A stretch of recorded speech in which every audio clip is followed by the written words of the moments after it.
Hi everyone and welcome back to Brian's Horror Corner, or welcome if you are new to my channel. So, the 1980 horror movie that we're going to take a look at today as part of my ongoing 1980s overall horror series is Lamberto Bava's feature directorial debut, which is Macabre,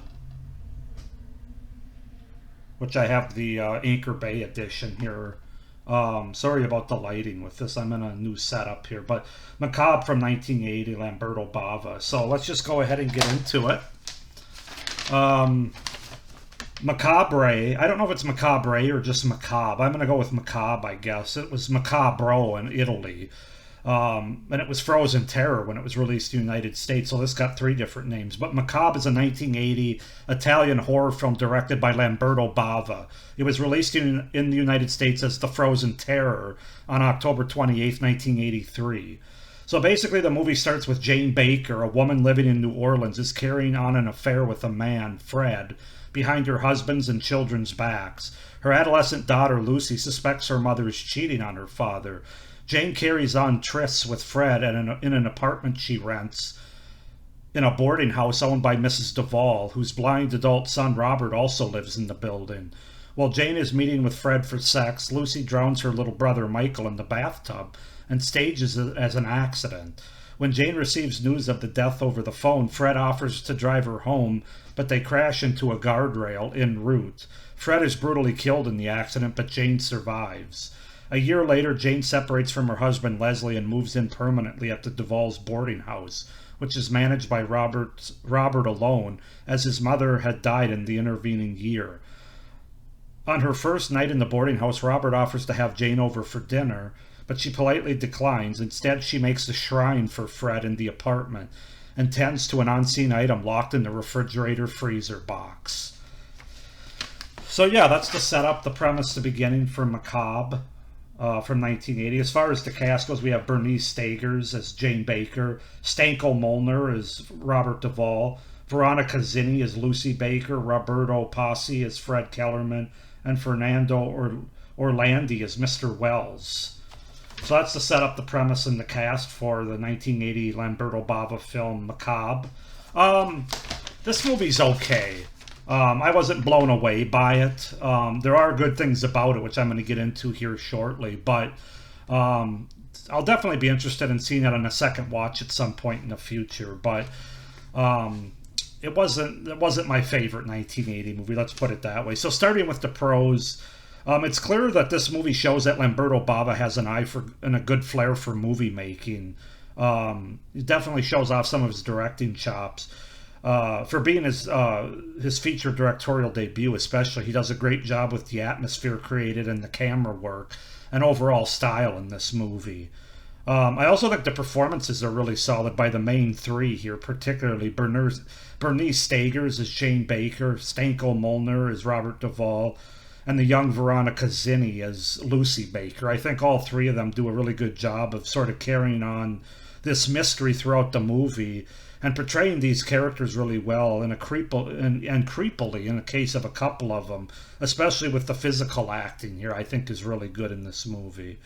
I like that the movie's set in New Orleans. Haven't seen a lot of horror movies set in New Orleans, and it's kind of interesting to have that setting. Now, this movie's at least loosely based on a newspaper article from New Orleans in 1979, and that's kind of how this movie came to be, was based on that article, which is interesting.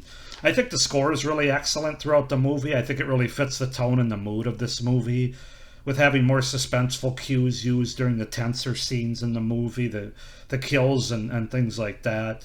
And more easygoing, softer music for the love scenes and the softer scenes in the movie. So I think the score works really well here.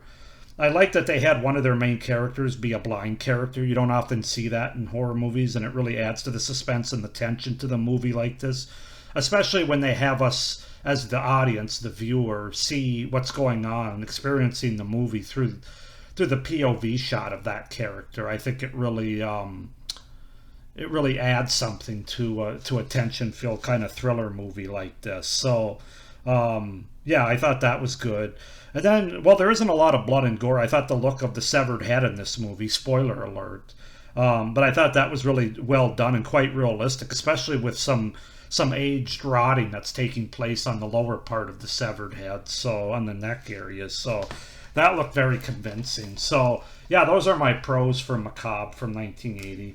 As far as cons go, this is a very slow-paced type of movie with long bouts of not much happening. It's definitely more of a psychological slow burn thriller than it is like an action-packed horror movie. It's almost more like a Roman Polanski kind of movie from America.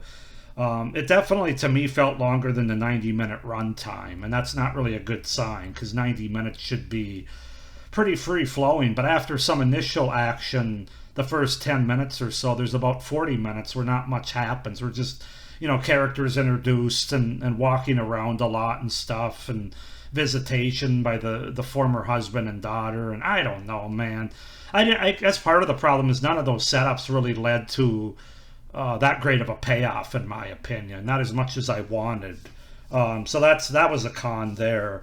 There's some really bad dubbing, as you come to expect, from these kind of foreign films when they decide to dub instead of subtitle, where the voices just don't line up with the lip movements. The worst is the young daughter.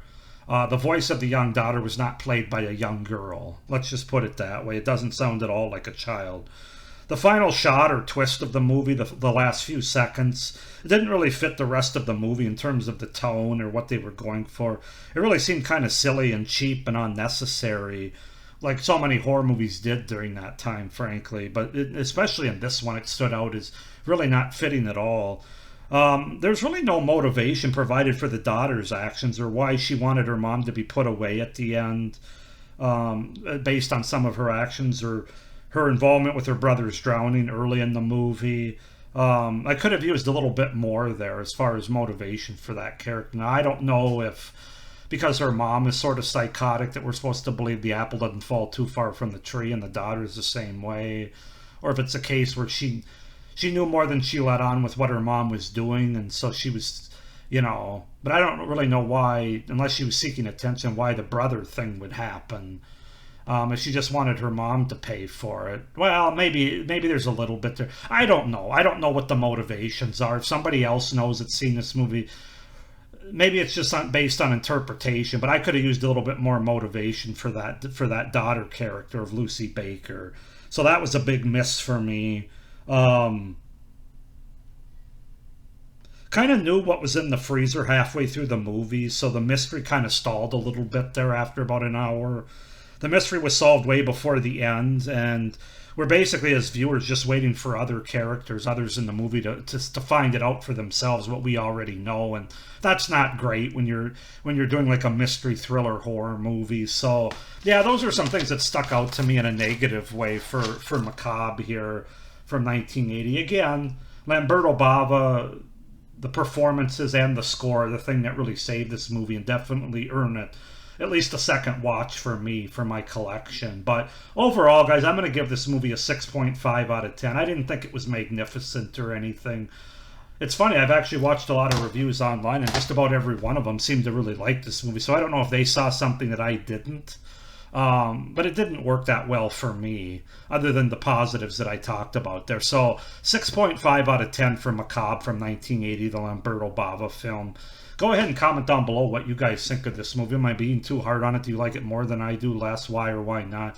Please subscribe to my channel, hit the little notification bell, and like this video, so you don't miss any of my upcoming reviews for this 1980s series, as well as my other great horror content, which will be starting again in August and through the rest of the year. So with that being said, I hope everybody's enjoying this 1980s horror movie review series overall. Particularly what I'm doing for 1980 right now and all the horror movies from that particular year. But with that being said, I hope everybody's doing well, and as always, stay scared. Bye.